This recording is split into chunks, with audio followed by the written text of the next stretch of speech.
This is Musical Shenanigans, the podcast. Here it is, the long overdue show. And hell, if this was Blockbuster, I'd be owning that VHS copy of Howard the Duck that fell behind the TV console. But on this show, Depeche Mode takes on the king of satin jumpsuits, Elvis, and Alanis Morrisette battles it out with the grandpas of Echo Canyon. Crosby stills Nash and Young. Stick around. Welcome back, everybody. This is Cory. Hey, everybody. And this is Dave. And this is Scott. Praise Satan. Praise Satan. Welcome Amen. to Musical Shenanigans, everybody, where we talk music and the albums from Rolling Stone's Top 500, but we do it a little unconventionally, you could say. We do it with our dicks out. Thank God it's a podcast. Indeed we do. So here's what we do. We pit these albums head to head. We are trying to find out the best album from our little random sample of 128 albums from the Rolling Stone Top 500. So we put these albums head to head. They go in a bracket. You guys know how a bracket works. One album moves on, the other one falls away, and we move forward from there until we find... away from me. Sorry. little corn there. So that's anyway, you get it. That's the gist. Moving on. So today, Cory, you want to tell us about our rounds that we have up on the schedule for today? Okay, in round one, we have the first album by Elvis Presley, named Elvis Presley, up against Depeche Mode, Violator. In round two, it will be Crosby, Stills, Nash and Young with Deja Vu, going head-to-head with Alanis Morrisette, Jagged Little Pill. All right. And in our first round, I will actually be judging. Yes. Cory will be setting up and discussing Depeche Mode's Violator. Scott will then come in and talk to us a little bit about Elvis Presley's self-titled debut album. Gentlemen, Indeed, I will. Are you ready? Well, ready is kind of a relative term there, Dave. Well, you have a little extra time since, I'm going first from the euchre tournament. I won. Well, I know. I'm just back over here wondering what? Yeah, okay. All right, play euchre, go. Shut up and just be the meat, will you? I am the meat. I am the Owen help. Scott is the meat of our hoagie huffin' sandwich today. All right, Cory, are you ready to proceed? I am. Buns. Please then go ahead. Depeche Mode, Violator.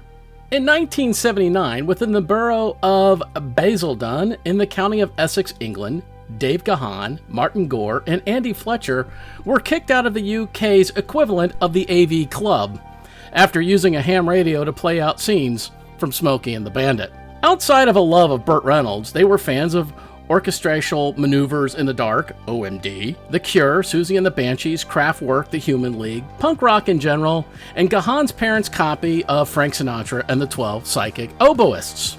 In 1980, at a scout hut, that's a place for boys and into scouting, yep, that's the UK's version of Boy Scouts, there was a knot tying and band jam session where they performed a version of David Bowie's Heroes, and Depeche Mode was born. The name Depeche Mode comes from a French magazine, meaning hurried fashion or fashion dispatch. The correct translation is fashion news or fashion update its emblem was a poorly drawn Hermes. And there's some discussion of whether, Hermes, the messenger of the gods, whether he was in drag or a hospital gown, open in the back. Hard to tell. But let's fast forward to 1990. And in this time, Alan Wilder had joined the band. They went into this album a little differently than their other albums at this point. In the past, they would have lengthy pre-production meetings at a bathhouse. Martin Gore swears that eucalyptus alone has been a personal muse of his. And in these sweat lodge meetings, as they affectionately called them, they decided what the album should sound like, and then they go into a programming studio. For Violator, they traveled to Yuma, Arizona, and sequestered themselves in a Kichin Native American peyote religious ceremony. 3 of the 4 swore Burt Reynolds was there with them. The dispute fell apart when each described the Burt from different eras. Longest Yard Burt, Smoking the Bandit Burt, and Yet to Happen Boogie Nights Burt. After which they went straight to the programming studio. Violator is a synth pop, alt-rock, goth, and a lot of dance. club music. It holds an audacious honor, however, of being mentioned along with other contemporaries, such as the Communards, Book of Love, The Smiths, Public Image Limited, Naked Truth, and any other bunch of stupid Europeans who came over here with their big hairdos intent on taking your money. In the Dead Milkmen's instant club hit. Yes, folks, you'll dance to anything. And I yield. All right. Well said. Well said. Did Scott write that for you? I thought about it, but it was a psychic thing.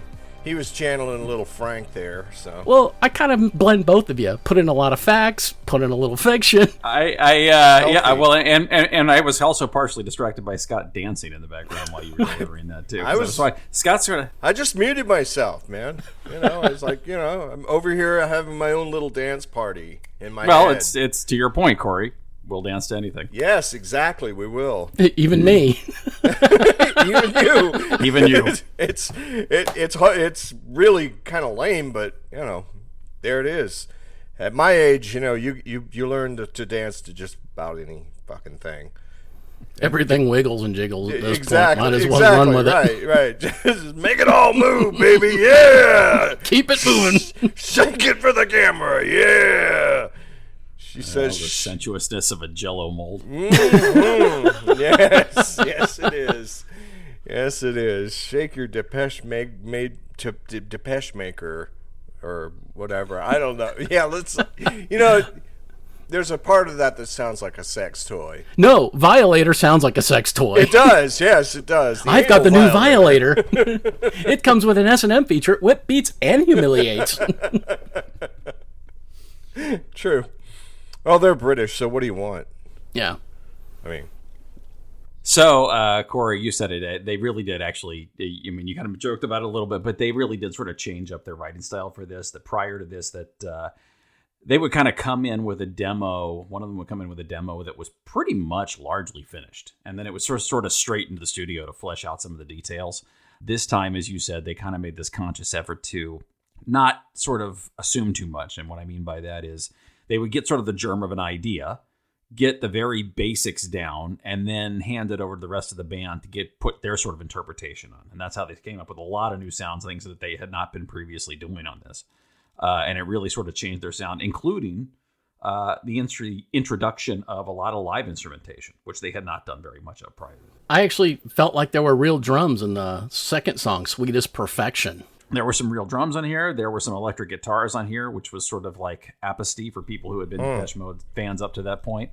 But it was good. Hey, listen, even I was surprised. I have to tell you, I'm not a huge Depeche Mode fan. I wasn't particularly looking forward to listening to this, but there were points in sound I'm like, you know what? It's pretty damn good, actually. Well, I got to admit, I did try to gnaw off my own ears while I was listening to this because, it was rough, but, okay. No, it was all right. I did come away with it. I came in with kind of a, hidden dislike, hatred of them. Mm-hmm. I did find myself listening to some of the songs go, no, that's actually really good. I did have a laugh, though. The first song, what is it, World in My Eyes? Yes. Yeah. That opening sounds like it's going into Kenny Loggins' Danger Zone. It's the same. It's the same effect or program or whatever it was they used. Get your girls up, get your And now I actually jotted out. To the danger zone. I'm gonna go get a sandwich. Yes. Don't bring up sandwiches. You're right. Yeah, you're right. I actually jotted down during that song that first track was a little bit Kraftwerky, but not in a bad way. Honestly, they have this tendency, and I noticed this with a lot of the tracks. They kind of settle on a very, not a bad pattern, but they'll settle on like a brief musical pattern. And then the song largely goes nowhere after that. Doesn't matter which track it is. It's basically that one little progression over and over and over again. They might add to some extra instruments in some of the measures. They might take some things away in extra measures. But musically, it's really kind of the same thing over and over again, which is why I kept hearing the Kraftwerk come through. Well, that's how club music works. They're very cookie cutter. They even admitted that. They said their previous albums were very formulaic. So they did approach this a little differently. And Personal Jesus, the way it just kind of grooves, I just thought of it as like the wank song. I absolutely love the groove on that song. Yeah, I mean, but you it know, just it sounds like the song you could like wank to. Well, I'll have to try that. You know, I could see a Southern preacher going, "Yes, my personal Jesus. Yes, he is always there for me and showers me with joy." Well, funny you should say that because the song actually has been covered by Johnny Cash. True story. Yes. And Johnny Yes. Cash's interpretation of it is that it actually is an evangelical song. Yes, he did. Oh yeah. My own personal Jesus. Yeah, and Johnny Cash looked at it as church music. Yeah. The other interesting thing about that song is today Depeche Mode is going up against, as we said earlier, Elvis Presley's debut. Aye. Personal Jesus was actually inspired by Elvis and Me by Priscilla Presley. Martin Gore was writing about how for Priscilla, Elvis was sort of like her all and everything and the person who was there for her, and that's what inspired him with this Jesus metaphor. I think he stole the idea from Mojo Nixon. I don't need Elvis to be everywhere. I need Jesus to be everywhere. Like I said, I was not particularly looking forward to this. I was surprised actually by the fact that I did really enjoy parts of it. Personal Jesus was, for me, it was that and what's the other one? Enjoy the Silence. Those were like the two big singles off of this album that I had heard. Not a huge fan of either one of them. What I found when I sat down and listened to the album, it was actually all the albums that didn't make singles that I thought were the most interesting. And I recognized Policy of Truth as well, the one that came right Policy of after Truth, that's right. of Enjoy the Silence. I was like, that little guitar thing they had going in there, I was like, okay, I like that. I mean, overall, I was not disappointed as much as I thought I was going to be coming into this. Still rather slam my dick in a door than listen to it again. No, I'm not putting this on a playlist, don't get me wrong. But, hey, you know, whatever, you do you. I gave it a chance, I listened to it, and I was pleased. Fair enough. Anything else? Nah. I think that's it. Okay. That's all we got for that. Are you ready? We're ready anytime you are. Are you ready? Well, good, because here we go. Wiener biscuits, showing the long things, sliding them into a hole, slathering them with lubricating oils. Oh, And he's off track. 4 seconds.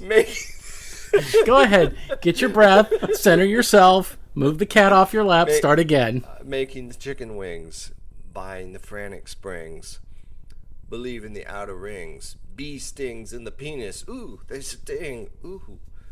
This album is Elvis, also known as Elvis Presley No. 2. That's just the name of the album, Elvis. It could have been called the Nanner Sandwich Album or the Fried Nanner Sandwich Album or something like that. But anyway, it is the second studio album by American rock and roll singer Elvis Presley. It was released on RCA Victor on October the 19th, 1956 in mono, no less. This is the pre-shit Elvis. This is the young man who could do the goddamn clam bake dance and be the roustabout and fuck all the women in the room. He was popping his plosives into the mic, and you can still hear the twang in his voice when he sings.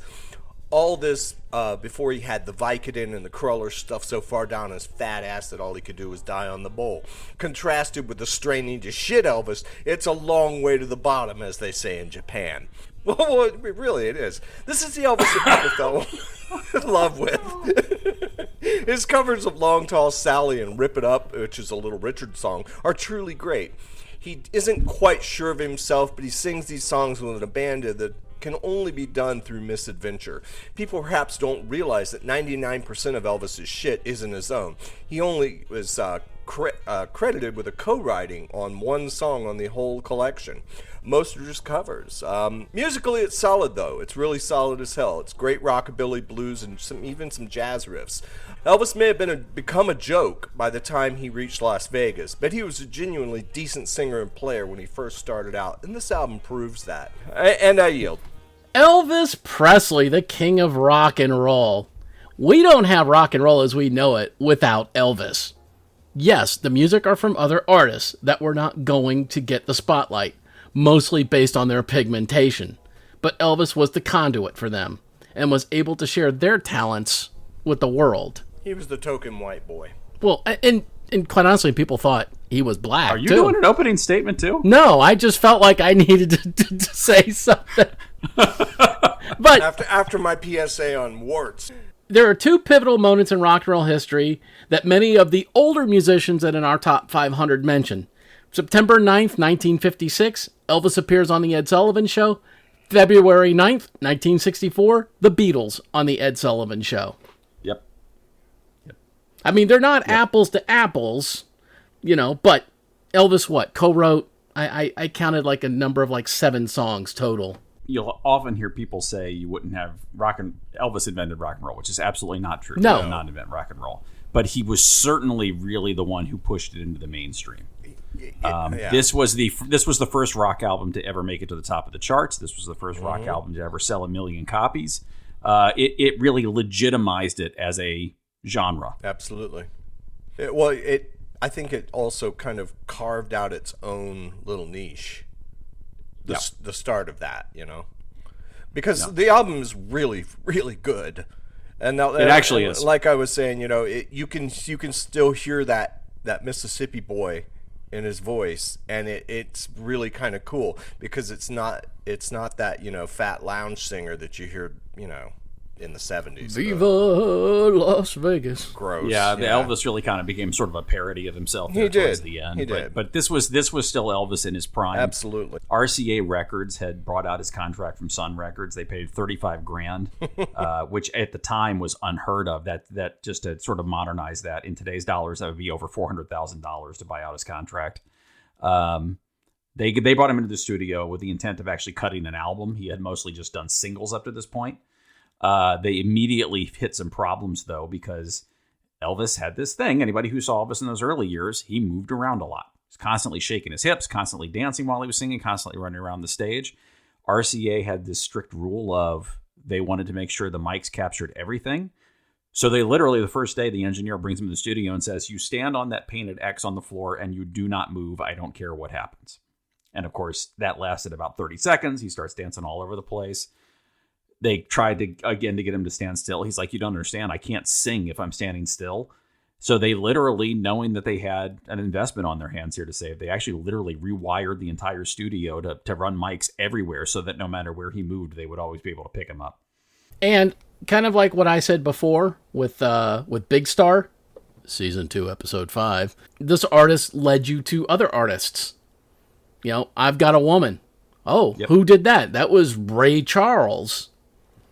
Money Honey was Jesse Stone that also wrote Shake, Rattle, and Roll. Yeah. So, I mean, he was a conduit in a way.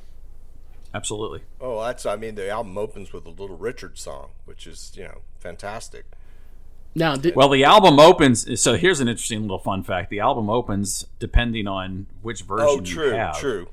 Because there's a little bit, there's sort of a trick question of, is this really Elvis's first album? Because they actually, RCA did this weird thing where they released an LP, an EP, and a regular album all at the same time, drawing from the same track list, but depending on which one you bought, you'd get different songs, you'd get them in different orders. So when they say this wasn't just Elvis's first big album, it was Elvis's first big 3 albums, technically. And the cover picture, did you pick up on that? Yeah. Taken, I know I mentioned before that we're here in the Tampa area. I know a lot of our listeners are in the Tampa area. That cover is iconic. It was actually taken during a show at the Fort Homer Hesterly Armory here in Tampa in 1955. Yes. Yeah. 522 North Howard Avenue. Nice. Check it out. It's still there. Yes, it is. And I've been there. The Clash's album, London Calling, covers uses the same font, same setup. Big Audio Dynamite's F-Punk, Chumbawamba's Tony Blair. Yeah, that album has been Chumbawamba paid tribute to a number of times. Yes, the cover. They copy the way it looks. Chumbawamba sounds like something you do to a girl. Chumbawamba is they get knocked down, but they get up again. I know. They don't ever want to see you down. What else we got? Anything else to talk about with Elvis? We He's go dead. on all day with Elvis, but yeah, he king of rock and roll, and he didn't exactly create it, but he's the one. He's like Moses. He brought it down to us. That's one argument, I guess. But anyway, it's Elvis. It's cool. Yep. So, and it wasn't bad. So, okay. It was very good, actually. Tell us the thing.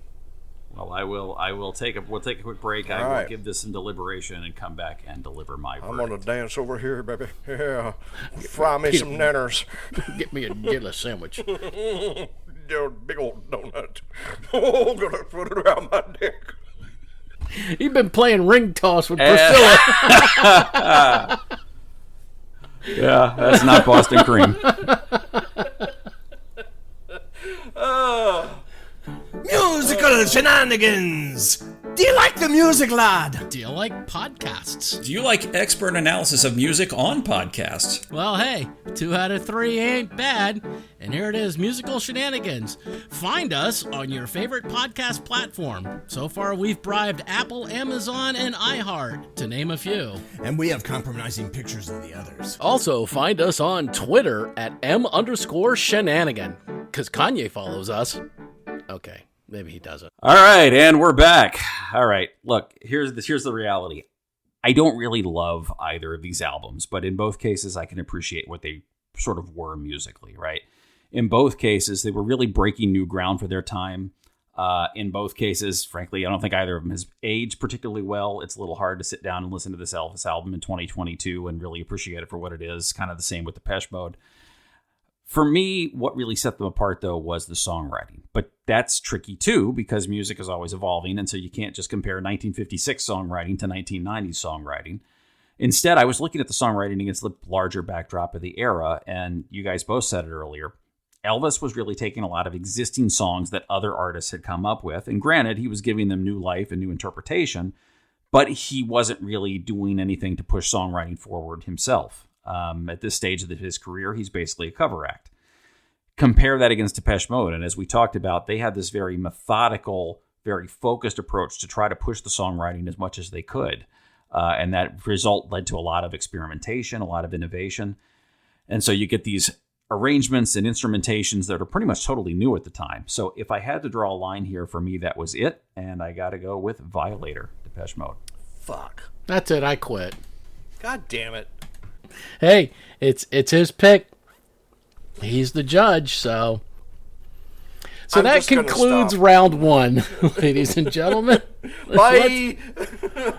That's our show, ladies and I gentlemen. really don't have anything here, so we're just gonna kind of roll into round 2. All right. So look, guys, can we, before we kind of get into the second round with Alanis, can we kind of get the elephant in the room out of the way here? What's that, blowjobs in theaters? That she's God. The dude from Full House. Oh, no. I mean, those are all fair game. I don't want us doubling down and join the ongoing argument about the song Ironic, okay? What about it? That it's not no. See, look, this is what I was trying to avoid. We're not discussing it. So let's just take a moment of silence, clear our thoughts, tell ourselves we are not going to discuss this. All right, fine. There goes half my fucking defense. You based half your defense on... Are we kidding? It's probably 5 minutes on fellatio. Or PSA on genital warts. Fuck y'all. We're not wrong, but okay, that's fine. Let's just skip over that song. We don't have to mention it. Fine. All right, so look, just take a minute of silence, get it out of your system. Whoa, a minute. No. That's a fucking eternity in podcasting. More like 7 seconds. Actually, let's just take 4 seconds. We can do that. Fine. All right, go. Dude, what the fuck are you doing? Nothing. You're making noise. It's a moment of silence. Ironic, isn't it? No, that's contradiction. No, it's being an asshole. Is not. Is 2. Is not. Not. It is 2. It is not. Is 2. And now it's an argument. You know what? Fuck it. I'm the judge for the second round, so we're gonna do this. Do what? Damn it, hold on. Let me cue up the theme music.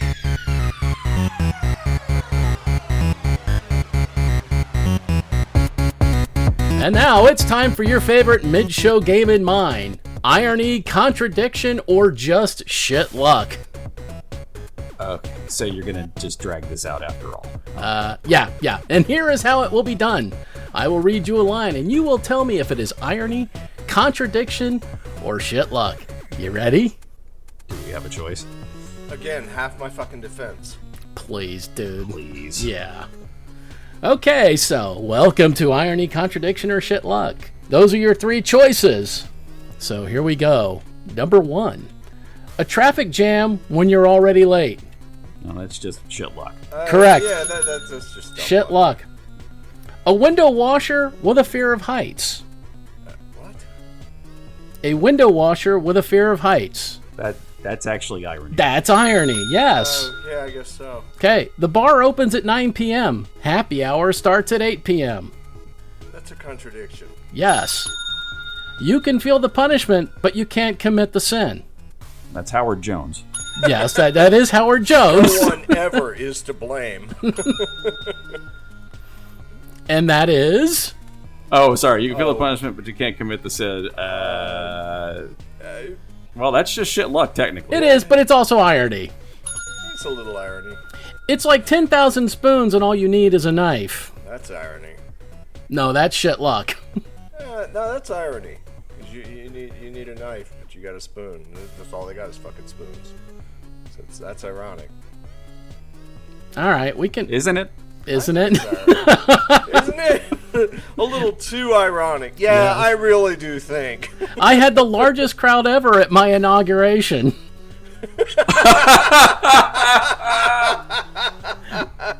That's the wild card. That's complete fucking narcissistic bullshit. A gentle torturer. A gentle torturer. That's sort of contradiction. It is contradiction, also an oxymoron. Yeah. Someone posting on Twitter how stupid Twitter is. Well, they're not wrong. I think that's the point. It's kind of irony. It is irony. Yes. Romeo kills himself because he believes Juliet is dead. He was a dumb fuck. Bad medical advice, actually. Yes. Right? No, that's just shit luck. Actually, that's dramatic irony. Shakespeare wasn't going to fuck that up. Well, that's true. Yeah, true. It's a black fly in your Chardonnay. That's just stupid luck. Yes. Gross. That is gross, yes. A man afraid of flying finally takes a flight and it crashes. That's kind of ironic. Nah, that one actually. That kinda was is irony. That was one of the ones she got right. Okay, Bob is married to Jen. Jen is not married to Bob. That's contradiction. That's contradiction, and C also stands for counseling, And which leads us to a couples therapist going through a nasty divorce. Couples therapist going through a nasty divorce. That would be irony. Yes, that's irony. Yeah. A non-smoking sign on your cigarette break. Contradictory. That's illiteracy, No, because you didn't go to the right fucking place. Yeah, right. I mean, that's just stupidity. You can look at the menu, but you just can't eat. Again, Howard Jones. Yeah. Well, depending on the underlying facts, that could just be shit. Yes, I'll also accept cruel and unusual punishment. And douchiness. Okay, it's a free ride to the end of the fence. That one's just comedic genius. That's David R. Johnson from The Jerk. Oh, okay. And rain on your wedding day. Just bad luck. That's shit luck. So, and finally... I could personally speak to that one. And finally, Alanis's ironic song. Shit luck. It's not really... It's Total shit luck. It's not really ironic, therefore, it's ironic. Fucked up. Don't you think? Yeah, I really do think. All right. So I guess this leads us into round 2. My bunghole baby. And sorry. Scott is... And Scott has decided to be the meat, not the sandwich this I week. am the meat slapping it. Well, anyway, Alanis Nadine Morrisette is a Canadian-American singer, songwriter, and actress. In the 1990s, in the early 1990s, she had 2 mildly successful dance pop albums. And afterwards, as part of her recording deal, she moved to Holmby Hills, Los Angeles. She's originally from Canada, incidentally. And anyway, while she was there in 1994, she met Glenn Ballard. Now, Glenn Ballard, for those who don't know, you've probably heard the album Thriller, or the Pointer Sisters Breakout, or Patty Austin, or Teddy Pendergrass, or the Pointer Sisters Hot Together, or Michael Jackson Bad, or Paula Abdul Forever Your Girl, or Wilson Phillips. Oh yeah, that guy. Yeah, that Glenn Ballard.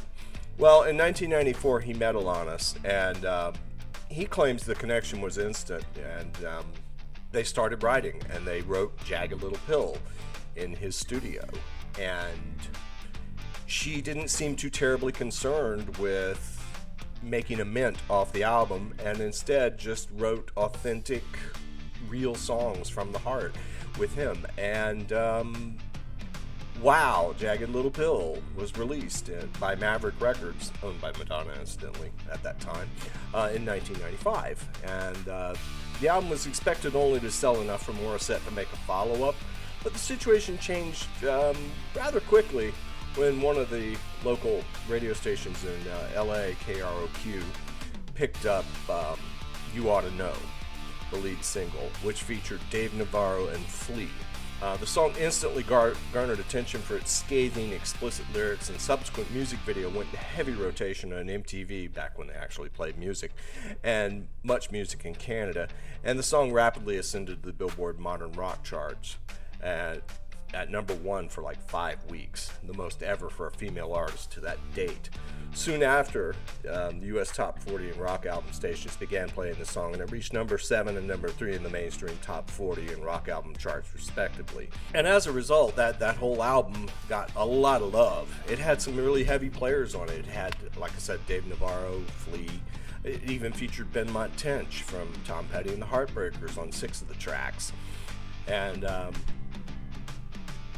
yeah, so after listening to it again, I was kind of surprised. I still like that album a lot, and yeah, even after our little ironic game there, yeah, whatever. It's the whole damn thing's great still. And I yield. All right. What was that? What? That was an actual defense. Yeah, I know. I told you. It's factual, methodical. Yeah, well, I can do that. Showing some love.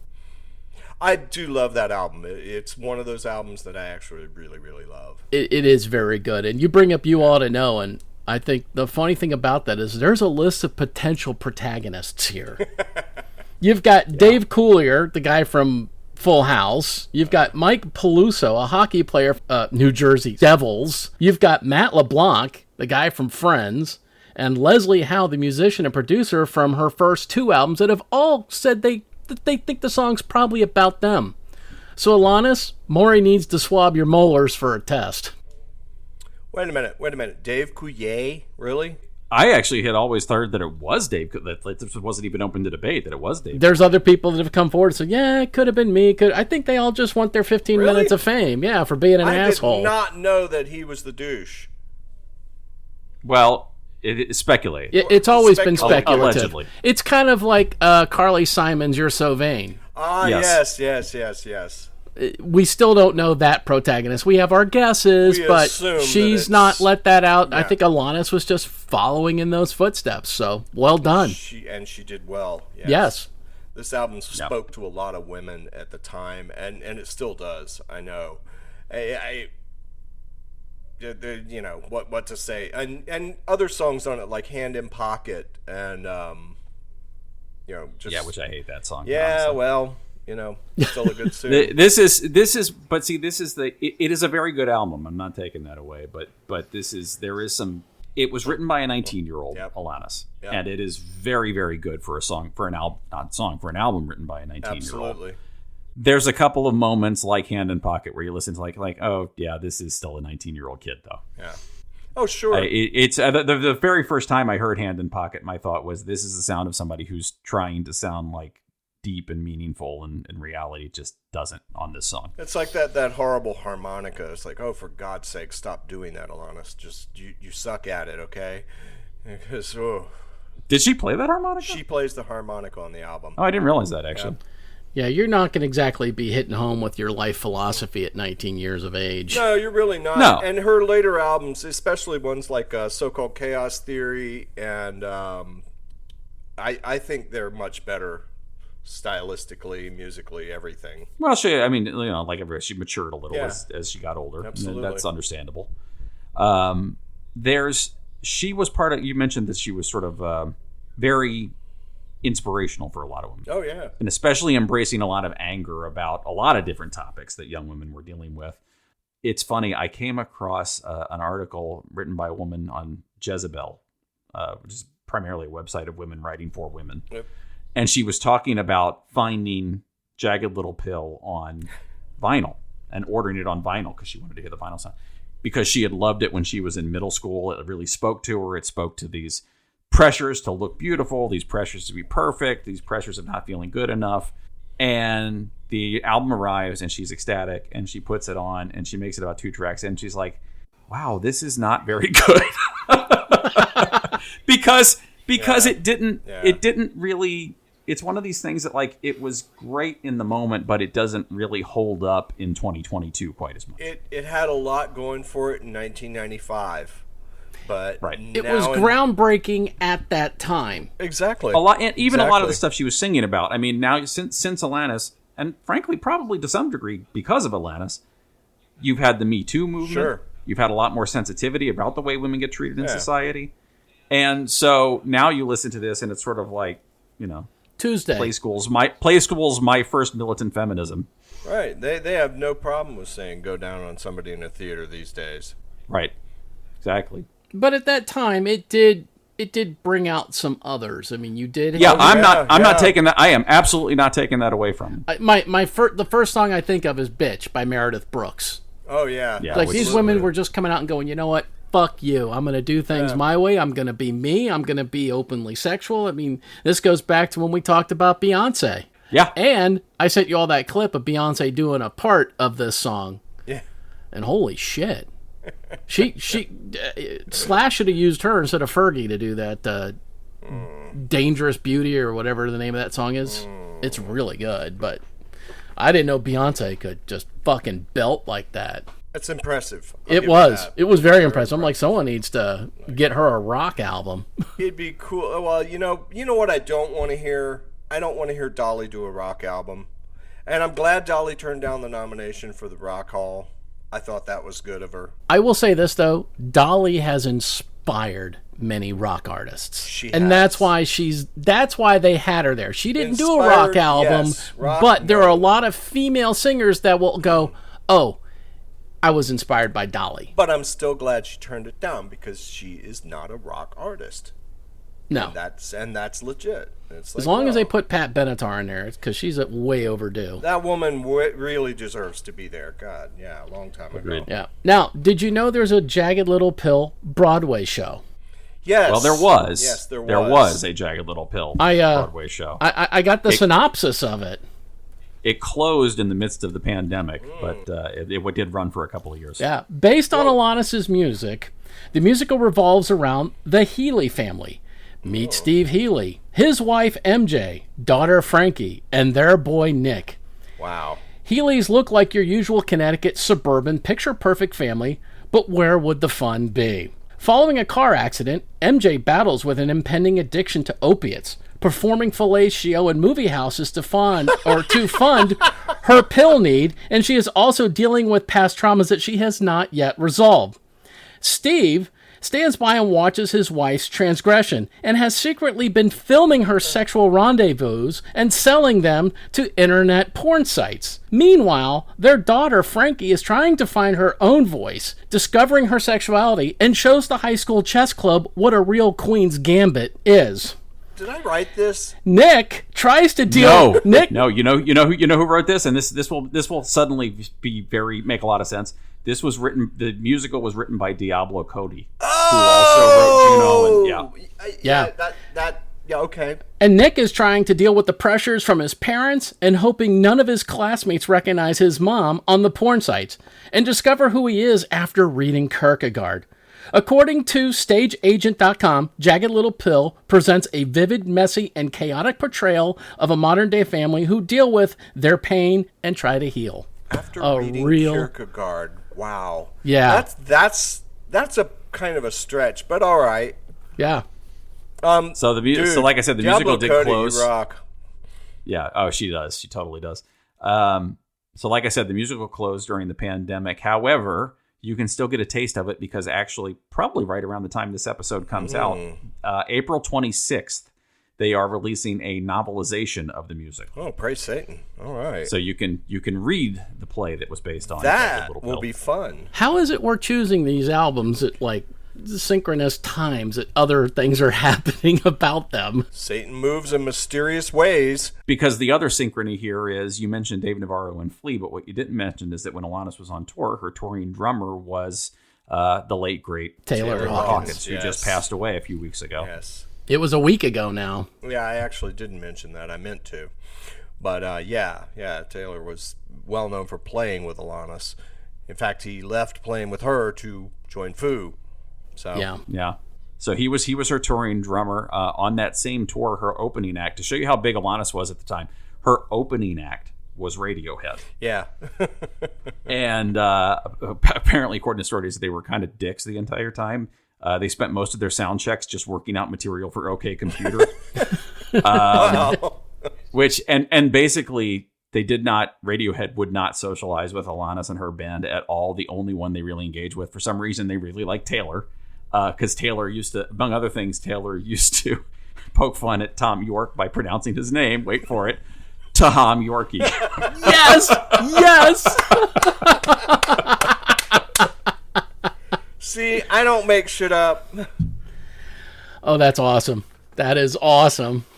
Yeah, Taylor was a huge loss, and He really was. It's incredibly sad, and I send a lot of love and light to his family. Yeah, no doubt. And to the rest of his bandmates. I mean, shit, losing a bandmate sucks. Yes, it does. Yeah. Yes, it does. And I can't imagine how. I don't know. I mean, if you look back to what happened after Nirvana, I think it's going to probably be a year, and Dave's just going to go in the studio, make his own album, play all the instruments, and it could just be a whole new band. I don't know. Maybe there'll be another band. Yeah, exactly. Yeah, I think he maybe knows? closes the book on this. I don't know. I'm curious to see what'll happen. I mean, yeah, the Foo Fighters is essentially Dave Grohl, but over time it has become the rest of the band. Oh, yeah. And absolutely. Taylor's an integral part of that, so I don't see all of them. Yeah, they all are. They really are. So you don't think about the band without Pat Smear there. Yeah, Chris Shefflin or, Right. or Nate on bass. Right. Yeah, that's just who they are now. So yeah, exactly. And it's very clear. I'll recommend it again. Studio 666. It's a fun movie. They're not great actors at all. Well, they're not actors. Because they're not actors, but you can definitely see the chemistry and camaraderie with them, because that's not acting. Right. This is a band that they love each other. They are brothers on that stage, and that's what makes this truly tragic. Yeah. So, Absolutely. Taylor, from Musical Shenanigans to you, pal, we toast you. Cheers. Absolutely. Okay, so Dave. Anything else to talk about on Alanis? She's very ironic, Yeah. even in her choice of sex toys. No, I think we've gotten our fill of that. Cory has had his fill of sex toys. Yes, my fill. All right. How many can you fill yourself with? Mr. Owl. How many licks does it take? That was in my bit last week. I know. Oh no, that was in the Kanye thing. That's what it was. Yeah, little tag back. Yeah. All right. Okay, so Dave, are you ready to defend CSNY. Yes. Absolutely. All right. So, given their resumes, it would have been weird if Crosby, Stills, and Nash hadn't taken off. David Crosby from the Byrds, Graham Nash from the Hollies, Stephen Stills from Buffalo Springfield. And when the three of them all got into one room, they realized they harmonized well. Really well. Ridiculously well. Their debut album blew up primarily due to that harmonization. As instruments, though, that was another matter. On the debut album, Stephen Stills played nearly everything. As Graham put it, we could sing the LP, but we couldn't play it. So for their second album, they went looking for more musicians. Steve Winwood? Nope, too busy with Blind Faith. John Sebastian of the Lovin' Spoonful also took a pass. Jimi Hendrix's name was even thrown out at one point. Finally, Stephen Stills suggested calling up his old bandmate from Buffalo Springfield, Neil Young. Now, there was some pushback. Young was unpredictable. He'd quit Buffalo Springfield 3 times. Nash wanted to meet Young first to see if they gelled. So, Nash invited Young out to breakfast, and by the time the check came, Crosby, Stills, and Nash had become Crosby, Stills, Nash, and Young. And that was the moment they went from supergroup to supergroup. The harmonies only got better. Young also extended their musical range. With Neil, they could do the old folky acoustic stuff, but now they could rock out too. Deja Vu drew attention not just for its harmonies, but also for the mix of electric and acoustic styles. It was also a little somber. During the first album, Crosby, Stills, and Nash were all happily in love. Nash with Joni Mitchell, Stills with Judy Collins, and Crosby with Christine Hinton. By the time Deja Vu comes, Nash and Stills had each broken it off, and Hinton had been killed in a car accident. According to Stills, we tried not to let it take over the album altogether, but it was kind of hard not to. Crosby noted that there was a reason that Crosby, Stills, Nash, and Young was as good as it was. The main one being that the ability to juxtapose each other's materials against one another. To quote Crosby, a Neil Young song sounds better after a David Crosby song than it does after another Neil Young song. Each of the four contributed their own original compositions to each side, giving it a diverse feel. Nash wrote Teach Your Children while reflecting on messages given to children about war. The prominent pedal steel guitar is played by the late Grateful Dead guitarist Jerry Garcia. Garcia had made a trade. He'd play on the song, provided Crosby, Stills, Nash, and Young would help the Dead to harmonize for their next couple of albums. Helpless was originally recorded with Young's band Crazy Horse in 1969. Crosby's title track was inspired by an actual case of deja vu while riding on a friend's sailboat. And Stills' 4 and 20 has the distinction of being the only track on the album with no harmonies. See, Stills recorded his vocal first, and he planned to have his bandmates add the harmony later, but they refused. As Crosby recalled, "We just said, it's too damn good, we're not touching it." Thematically, Deja Vu flows right into the hippie zeitgeist. Songs about the generation gap, free love. Their cover of Joni Mitchell's song Woodstock is arguably better known than her original. Maybe that's because Joni wrote it, but they lived it. See, their second ever performance as Crosby, Stills, Nash, and Young had actually been at Woodstock. And Joni wrote the song based on what Nash told her about it. She hadn't even been there. She was too busy appearing on the Dick Cavett show, which her manager had convinced her was the better career move. Woodstock is also the only song on the album in which all four members were in the studio. Yeah, that's right, all those perfect harmonies. For the most part, none of them were done together. For most of the songs, each singer was recorded in an individual session, and then all the tracks were mixed together later. To this day, Deja Vu remains the most successful album any of them have ever been involved with, before or since. As the late Glenn Fry of the Eagles once said, "I bought that album and freaked out right along with everybody else." Crosby, Stills, Nash, and Young are, in essence, the great American supergroup. And I yield. Fair enough, yeah. Yes. And And in you fact, said Dick. all of their styles, you could almost pick out each of their own songs. Sure. I mean, Absolutely. Stephen Stills has that distinct, like the Southern California sound. Yeah. Nash, I kind of wrote Nashville sound because he does bring kind of that country into it. And I think that is where, you mentioned Glenn Fry, where the Eagles picked up their sound from. Crosby still has more of his psychedelic San Francisco feel. And Young is, well, he's Neil Young. He's bluesy and he's more Americana. And I think he really added that extra element to the band, as you said, because he could bring something more. And you also touched on the other thing, that mixing those songs up makes sometimes a Neil Young voice much more palatable when you leave his song and you go into somebody else singing. Yeah, it was good to have those breaks. Because there were a few times I thought the I was open- like, oh. Yeah, well, the opening track, actually. I mean, I'm not a big Crosby, Stills, Nash fan. I like them more when Neil Young is with them than when he's not there. The opening track on this album, though, as I was sitting and listening to this, it kind of starts out with like the sort of more of the same. Folky, fantastic harmonies, songwriting, But then about halfway through the track, it breaks down. You hear there's this long organ part that comes in. You hear Neil Young come in with like a guitar driven through a wah-wah pedal and goes into this sort of blues shuffle thing. It's sort of the perfect intro because it's this transition of like, okay, the first half of the song is, these are the three guys you know. And the second half of the song is, and this is where we're going now. And introducing Neil. Yeah. All right. No, I don't think I've ever listened to this whole album. I know it was my parents had a couple Crosby, Stills, Nash, and Young, or just the Crosby, Stills, and Nash albums. So I don't remember which ones they were, but I don't think it was this one. I think it was probably the first one. So, what sort of dog do you think they have? I'm going to go with a terrier. I don't know. It's very friendly, though. It's more of a You're talking about Crosby, Stills, and Nash or Cory's parents? Well, either. Well, mine was a terrier mix. It was a Okay, mutt. there you go. Yeah, There yeah. you go. But I think if you were gonna, I mean, we got away from naming desserts. Yeah. Coupling desserts. I mean, if you're gonna put a dog, I mean, I'd definitely put like I forgot we did. Yeah, I'd actually put a lab with this album. Yeah, It's friendly, it's gentle, it's gonna be kind to you, and it's never gonna hurt you. I could see either a lab or a basset. Yeah. Yeah, I mean, this. I mean, you almost gonna get me to rickroll your ass is what this album is. It's never gonna let you down. Right, exactly. Never gonna give you up.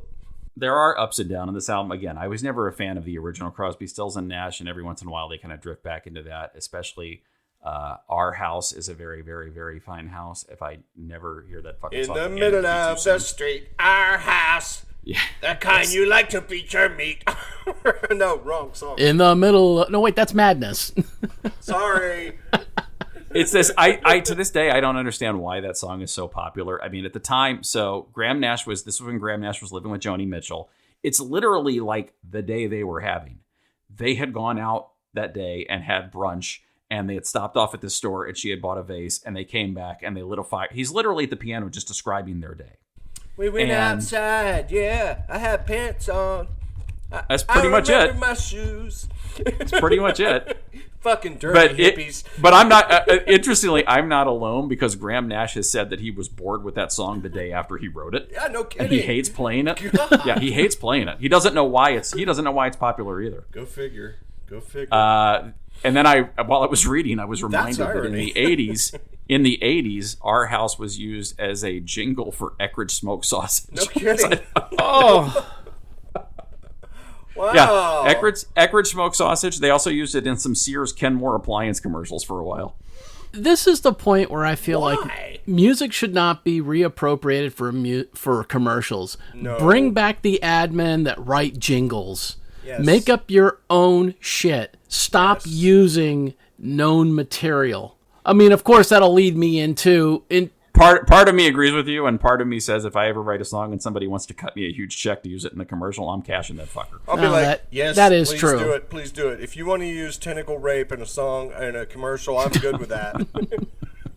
I mean, that's It's kind a of commercial for tampons. Okay, cool. that kind of goes to the bit with the story I'm writing. I wanted to create a song, about I just came to this bar to just drink. I'm just here to drink beer. And yes, its intention is to get it sold. Yeah, exactly. There you go. I came here to drink, not to get laid. So why don't you just go on home? If you want to moan, you'll have to moan alone. You'll dance to anything. Moan alone. I like that. That's from the Dead Milkman song. Nice. Bringing it back around. Okay, I think we're done here. So we'll take a break. Well, actually, wait. let me just throw one little fun fact at you. So Crosby, Stills, and Nash in '77 got back together, and they came up with this logo they've been using ever since. It's sort of the C, and this is without Neil Young, by the way. It's the C and the S in the end, and they're kind of like superimposed over one another and blended together. If you've seen a Crosby, Stills, and Nash album, the odds are you've seen this icon because they've been using it forever. I just found out that logo was designed by Phil Hartman from Saturday Night Live, who died in the 80s. Shit. He was murdered in the 80s. What? Yeah, he was murdered. Yeah. That's right. Yeah. Yeah. His wife killed him. Yeah. And so before Phil Hartman was a comedian and actor, he was a graphic designer. And he actually did album covers for not just for Crosby, Stills, and Nash, but Poco and America. He did a lot of 70s albums. He did like logos and designs for, and Crosby, Stills, and Nash. He was just a fan, and they didn't even hire him. He was just a fan, and he designed something and sent it to him, and they said, "We love it. We're going to pay you for it and use it." Now that you mention that, I know for a fact that he did the album cover for the 12 Psychic Oboist album with Frank Sinatra. Oh, that's right. There you go. You mean when he was like what, 8? It's obscure, yes. Okay. And maybe a little amateur, but hey. I always have some love for Phil Hartman. And Frank Sinatra. Hi, I'm Troy McClure.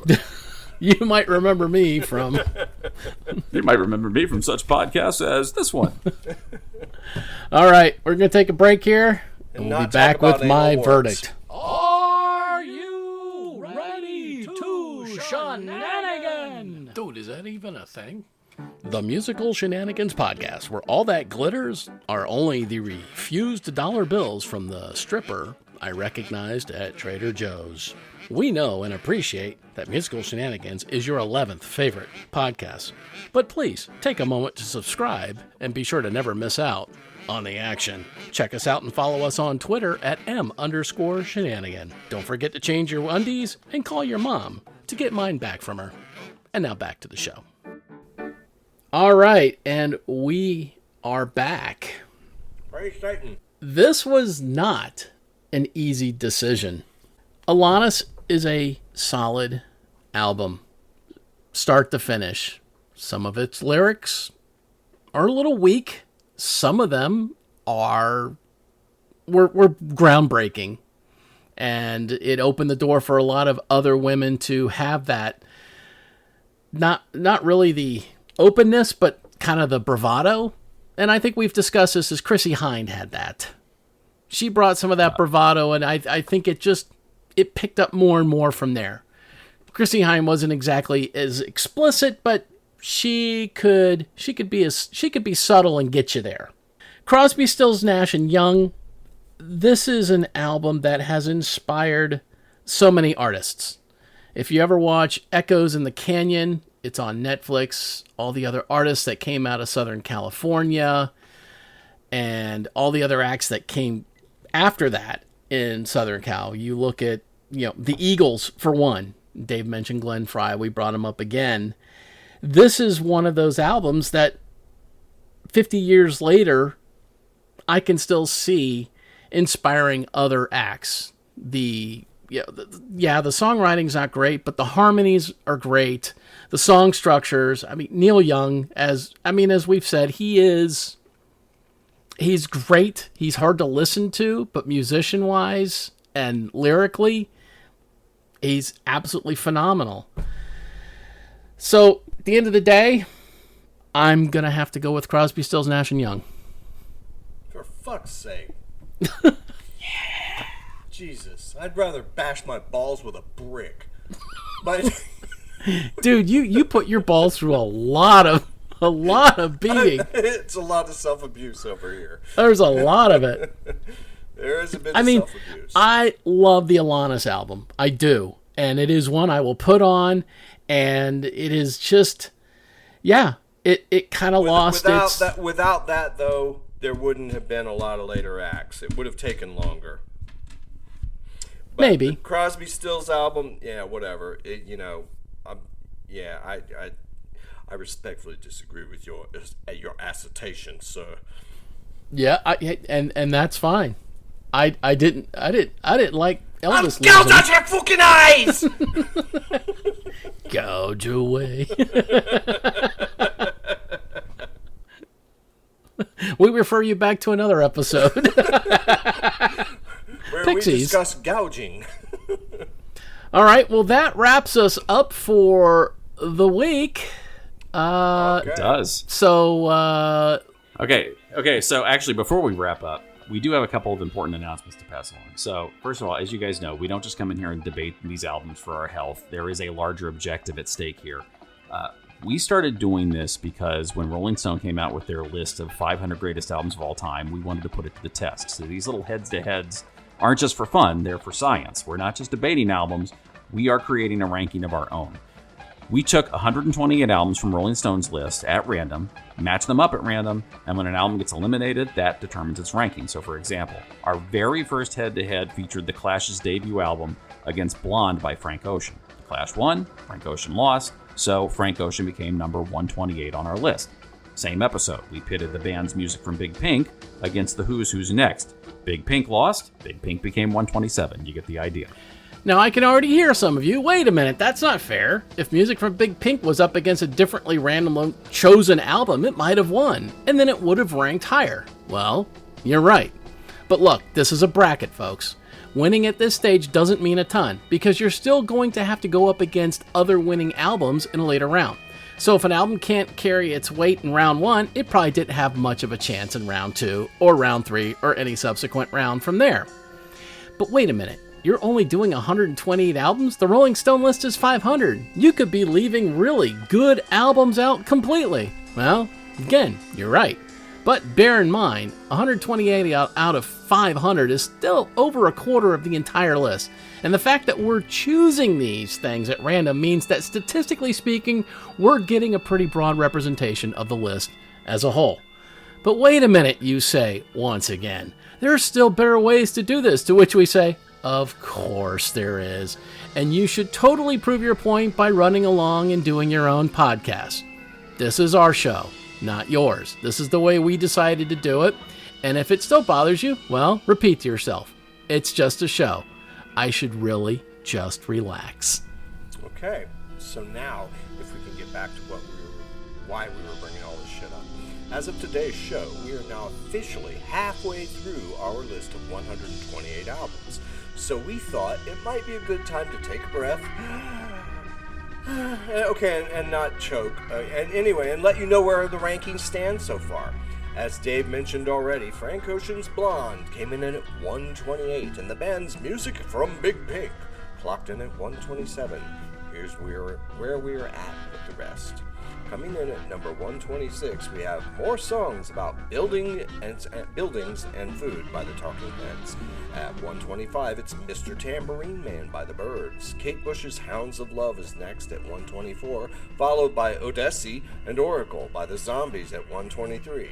Curtis Mayfield's Superfly is next at 122, and the Eagles' Hotel California is at 121. At number 120 is Blondie's Parallel Lines, and at 119, Huff That Hoagie Baby, cause it's Creedence Clearwater Revival's Willie and the Po' Boys! Yeah! Praise Satan! Anyway, at number 118 we find Alicia Keys, The Diary of Alicia Keys, and right after that at 117, Either Or by Elliott Smith. And moving on, Drake's If You're Reading This, It's Too Late came in at 116, followed by The Yorkie and Radiohead with OK Computer at 115. Right after that, it's The Kinks with The Kinks Are the Village Green Preservation Society at 114, and Big Brother and the Holding Company's Cheap Thrills at 113. Our good friend Mel made the call to put Kisses Alive in at 112 on our ranking, followed immediately by number 111, Dolly Parton's Coat of Many Colors. That was also about the time Cory started mispronouncing shit left and right. On our next show, Pink Floyd's Piper at the Gates of Dawn came in at 110, losing out to Outkast's Aquemini, or as Cory likes to call it, Aquamini. Right after that, it's the late, great Jimi Hendrix with Axe's Bold as Love at 109, and then Cory strikes again with Los Lobos' How Will Love Survive, actual title How Will the Wolf Survive, came in at 108, followed by the Pretenders' self-titled debut album at 107. Dr. John's Gree came in at 106, and because bad things always happen in threes, I pronounced it Gris Gris. It was followed by Prince's 1999... God damn it. It was followed by Prince's 1999 at 105, which I didn't screw up, but mainly because it's just a number. Your favorite band's favorite band, Sparks, is next with their breakthrough Kimono My House at 104, and after that at 103 we had Johnny Cash's Live at Folsom Prison. At 102, we had an album that many have called Third, or may have been called Sister Lovers, and may or may not have been a band called Big Star. And if none of that makes sense, we're not going to explain it all again. You'll just have to go back to the show and listen to it. And right after that, Sly and the Family Stone Stand landed at number 101. Leonard Cohen's Songs of Leonard Cohen hit at even 100. Television's Marquee Moon came in at 99. And finally on today's show, our two losers are good... Elvis Presley. We started with Elvis Presley and Alanis Morrisette, respectively. Yep. And those came in at 98. Correct. Yes. So now, if you've been listening for a while, you probably know that this is usually the point where Cory tells us which 4 albums we're going to be talking about next. But that's not going to happen today. Why? Because we're going to talk about anal warts. No, because the next episode is going to be a little different. We're not going to tell you much more than that, but suffice to say that we will have a little surprise planned for the next show, and it won't be about anal warts, and you'll just have to come back and find out what it is. So until then, we'll just sign off. Thanks as always for listening. Check us out on Twitter at @M_shenanigan, and we'll see you next time. Praise Satan. Praise Satan.